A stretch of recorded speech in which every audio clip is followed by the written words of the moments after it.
Assalamualaikum warahmatullahi wabarakatuh dan salam sejahtera bagi kita semua. Saya Iksan Dwi Prasetyo, absen 14 dari 1247 SMA Negeri 1 Palimanan. Di sini saya akan membawakan yang berjudul keruntuhan rezim ataupun era Orde Baru. Reformasi. Kita telah melewati masa ini sekitar 25 sampai 26 tahun pasca kerusuhan tahun 98. Pada saat itu, Indonesia akan menjadi negara maju, bahkan sudah hampir disebut sedang lepas landas untuk menjadi negara maju.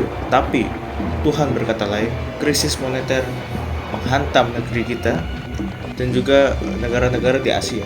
Tapi sebelum kita masuk dalam pembahasan lebih dalamnya, maka saya akan sedikit menyinggung tentang bagaimana sistem pemerintahan dan juga kondisi nasional pada masa Orde Baru. Orde Baru setelah dikeluarkannya surat perintah 11 Maret tahun 1966, Presiden Soeharto, Mayor Jenderal Soeharto itu mengambil alih dari kekuasaan sebagai presiden, mengambil alih kedudukan Soekarno ya, untuk menjaga ketertiban dan juga keamanan dari gejolak PKI pemberontakan pada saat itu. Kita juga perlu untuk mengetahui bagaimana kelebihan-kelebihan dan juga ada beberapa kekurangan daripada masa Orde Baru tersebut. Kita langsung saja masuk ya pada pembahasannya. Pemerintahan masa Orde Baru itu sudah mengambil ancang-ancang untuk menstabilkan kondisi politik pada saat itu tahun 65-66. Indonesia kan sempat keluar dari PBB, kemudian pada tahun 66 dia masuk kembali yang telah diambil alih oleh Komando Mayor Jenderal Soeharto. Pada saat itu juga kondisi stabilitas politik pada saat itu sangat tidak stabil ya, karena banyaknya pergantian kabinet, jadi tidak memfokuskan diri untuk membangun negerinya. Nah, pada saat pemerintahan Orde Baru, pemerintah mencanangkan dengan yang disebut dengan trilogi pembangunan. Trilogi pembangunan ini dilandaskan dengan penentuan kebijakan politik, ekonomi, dan juga sosial untuk dalam melaksanakan pembangunan negara. Nah, trilogi pembangunan ini adalah mencakup ya, ada 3 trilogi. Pertama adalah stabilitas politik dan juga keamanan, kemudian pembangunan secara di berbagai aspek kehidupan dan juga pemerataan pembangunan. Nah, itu yang dicanangkan oleh Presiden Soeharto. Situasi politik pada masa Orde Baru. Nah, ada 2 fungsi ABRI. Jadi ABRI itu untuk menjaga pertahanan keamanan dan juga untuk berpolitik di dalamnya. Nah, kenapa dimasukkan ABRI dalam politik itu? Karena untuk mengontrol dinamika yang sedemikian hingga agar tetap berjalan dengan aman. Apabila negaranya belum stabil, maka pertumbuhan ekonomi tidak akan tumbuh di sana. Pertumbuhan ekonomi ini perlu yang namanya berkelanjutan. Nah, poin kedua adalah pertumbuhan ekonomi yang berkelanjutan. Ekonomi yang terus berkelanjutan, bahkan Indonesia pernah mencapai pertumbuhan ekonomi di atas 10%, itu sangat luar biasa pada saat itu. Karena pada masa Orde Baru ini dicanangkan yang namanya pembangunan 5 tahun, rencana pembangunan 5 tahun atau disebut dengan Repelita. Nah, Repelita ini terus dilanjutkan ya dari tiap-tiap periodenya selama 6 periode. Nah, di situ ada berbagai aspek, terutama adalah di sini pertanian, kesehatan, dan juga industrialisasi ya. Kemudian pada tahun 1984 Indonesia mencapai swasembada pangan. Itu berarti pertanian di Indonesia sangat digarap dengan baik karena pemerintah itu menyediakan kader-kadernya untuk melatih para petani dengan memberikan edukasi, kemudian juga pemberian bantuan bibit bibit dan juga tentang irigasi yang baik untuk pertanian, sehingga Indonesia mampu mendapatkan swasembada pangan pada lembaga pangan dunia FAO ya, seperti itu. Kemudian pada program untuk keluarga ya, yaitu KB, keluarga berencana. Nah, keluarga berencana ini dibuat untuk bertujuan agar mengendalikan angka kelahiran ya, angka populasi kelahiran. Karena pada prinsipnya apabila suatu kelahiran ataupun jumlah populasi penduduk itu terlalu banyak tanpa diimbangi dengan jumlah lapangan pekerjaan yang melimpah juga, itu akan menjadi beban negara dan juga akan terjadinya ketimbangan ataupun kesenjangan sosial daripada masyarakat itu sendiri di dalamnya. Jadi 2 anak cukup itu merupakan slogan yang baik. Kemudian ada transmigrasi. Nah, transmigrasi ini karena kepadatan di Pulau Jawa itu hampir 50% dari seluruh Indonesia, maka pemerintah pada masa Orde Baru memberikan transmigrasi dengan mengirimkan warga-warga negaranya yang ada di Pulau Jawa itu disalurkan misalkan ke Pulau Kalimantan, ke Pulau Sumatera, Sulawesi, Papua, itu kita sebar.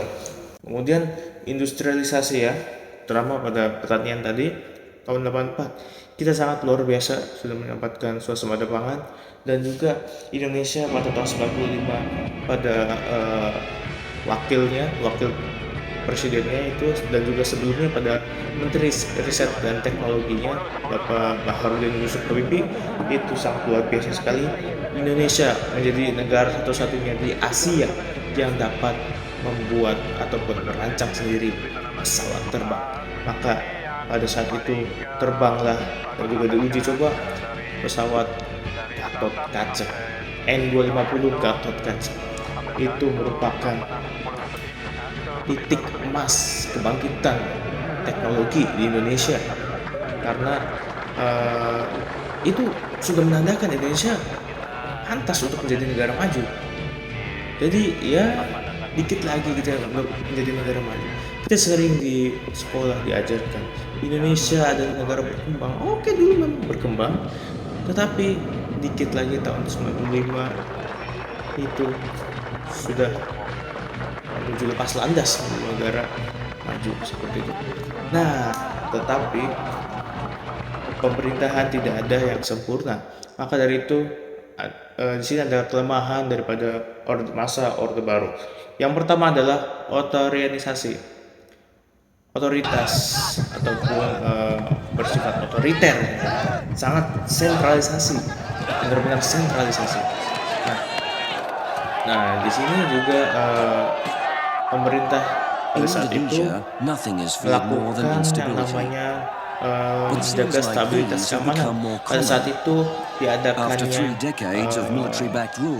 penertiban keamanannya melalui suatu tim khusus yang disebut dengan Petrus ataupun penembak misterius.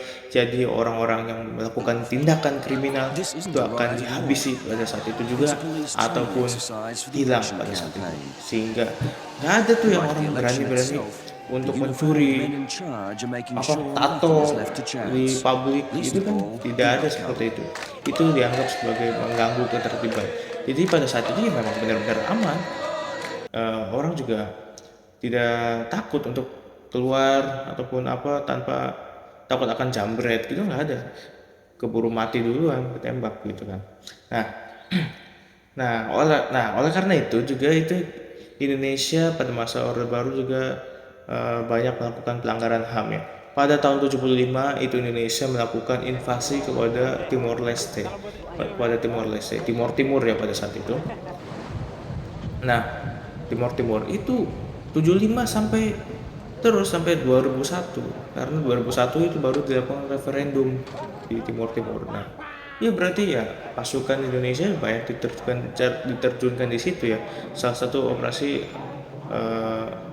yang benar-benar dilakukan Indonesia, karena pada saat dulu operasi di Papua itu tidak jadi ya, karena sudah diselesaikan melalui jalur diplomasi seperti itu.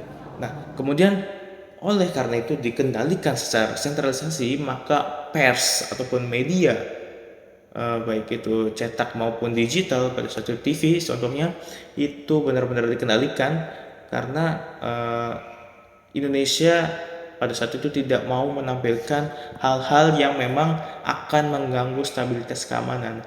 Siapapun yang mengganggu stabilitas keamanan itu akan dibungkam pada saat itu.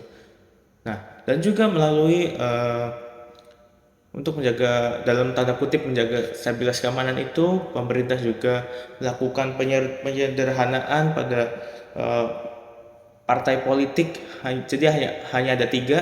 Yang pertama itu Golkar, yang kedua adalah PDI. Sebelum PDIP ada PDI, kemudian ada P3, Partai Persatuan Pembangunan. Nah, ya di situ untuk sebenarnya ya bagus sih untuk menjaga stabilitas, tapi demokrasinya sedikit kurang karena ya yang menang Golkar lagi karena untuk menjaga posisi politiknya ya pada saat itu. Nah, tetapi sebetulnya juga pada masa itu Indonesia pada akhir dari kekuasaan Orde Baru itu dikenai yang namanya krisis moneter. Pada tahun 98, krisis finansial. Pemerintah Indonesia akhirnya terpaksa karena tidak memiliki cadangan devisa, kemudian sudah mulai lunturnya kepercayaan masyarakat kepada pemerintah pada saat itu karena ada isu KKN ya, korupsi, kolusi, nepotisme. Pada tanggal 15 Januari 20 tahun lalu ya, ataupun 25 tahun lalu, itu Presiden Soeharto menghadap ke Direktur IMF ya, Mikhail Kandesus. Nah, selama mengalami krisis ekonomi, IMF menyetujui pinjaman untuk Indonesia sebesar 17,36 miliar US dollar. Pada tahun 1997, IMF menyetujui ya. Nah, akhirnya dicairkan. Kemudian pinjaman IMF tersebut tidak dicairkan secara langsung, tetapi bertahap dari tahun 97 sampai 2003 pencairan dana itu. Nah, namun semua utang itu akhirnya sudah dilunasi pada masa kepemimpinan Presiden Susilo Bambang Yudhoyono. Oleh karena itu kita lanjut pada video keruntuhan rezim Soeharto. Wah, teman-teman, menarik ini. Mengapa mahasiswa mendemo di gedung DPR MPR dengan membawa spanduk turunkan Soeharto? Ada peristiwa apa di balik semua ini? Let's go, kita cari tahu. Ya, balik lagi di channel Iksan ya. Akan kita bahas video kali ini. Foto ini dijepret pada tanggal 19 Mei 1998.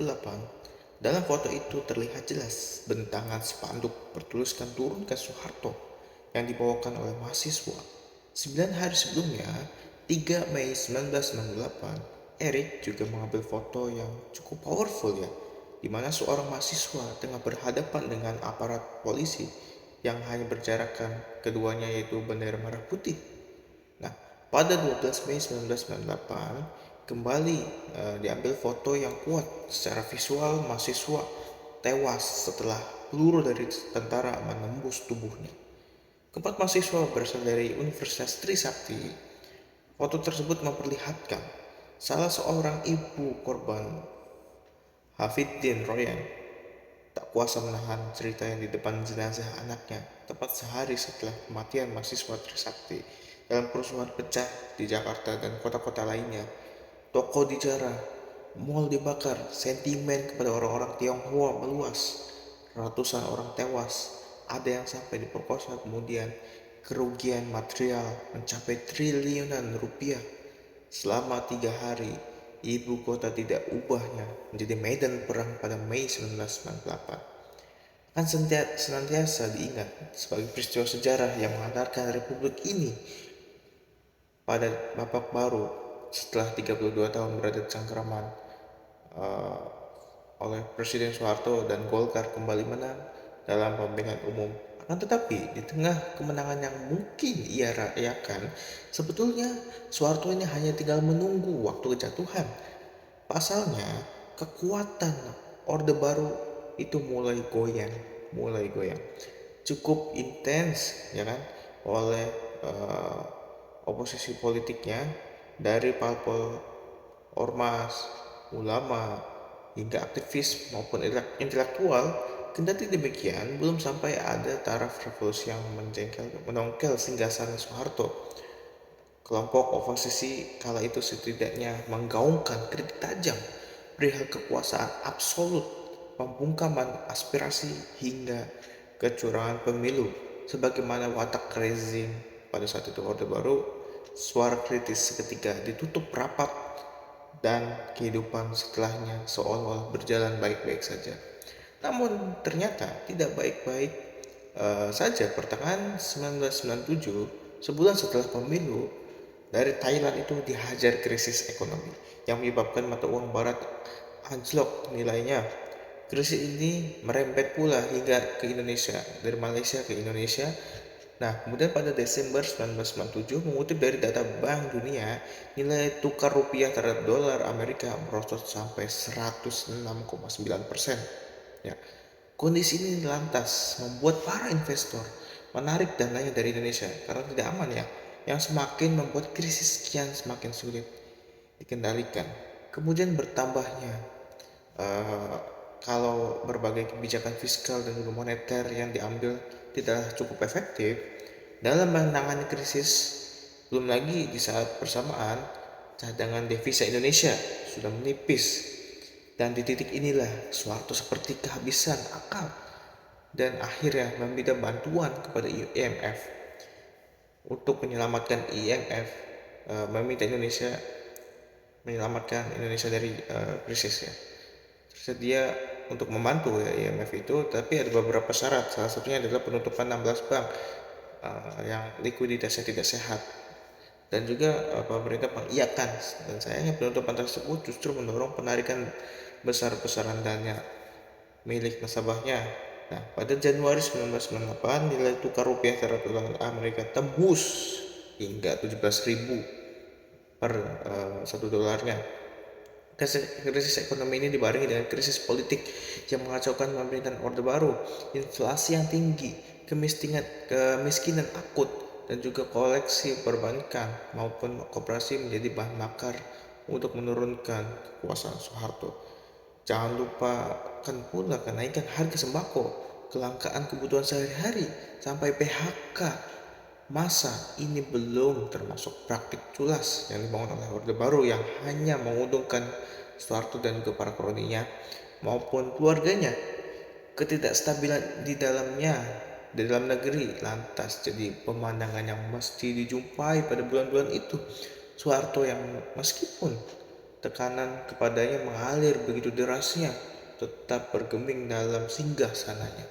Ia menyebutkan krisis ekonomi merupakan rekayasa politik saja dan bagian dari permainan kelompok yang tidak suka terhadap pemerintahannya. Ia yang terhadap pemerintahannya, ia mundur dan malah mencari dukungan politik ke banyak arah, dari para ulama sampai militer. Kemudian pada Maret 1998, Soeharto bersama B.J. Habibie dilantik jadi presiden dan juga wakil presiden. Ia menjanjikan reformasi dalam tata kelola pemerintahan dengan harapan gejolak massa yang tidak lagi percaya kepadanya dapat direda. Tetapi reformasi yang ditawarkan Soeharto, salah satunya memperbaiki perekonomian, tidak disambut oleh rakyat. Di waktu yang bersamaan, dukungan kepadanya kian menipis menuju lenyapnya ketika belasan menteri menolak masuk dalam kabinet pemerintahannya.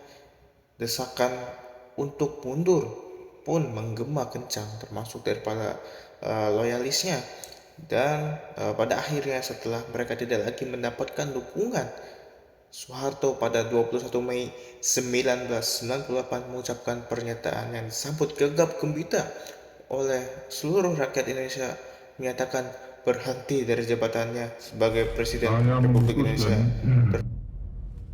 Untuk menyatakan berhenti dari jabatan saya sebagai Presiden Republik Indonesia Terhitung sejak saya bacakan pernyataan ini pada hari ini, Kamis 21 Mei 1998.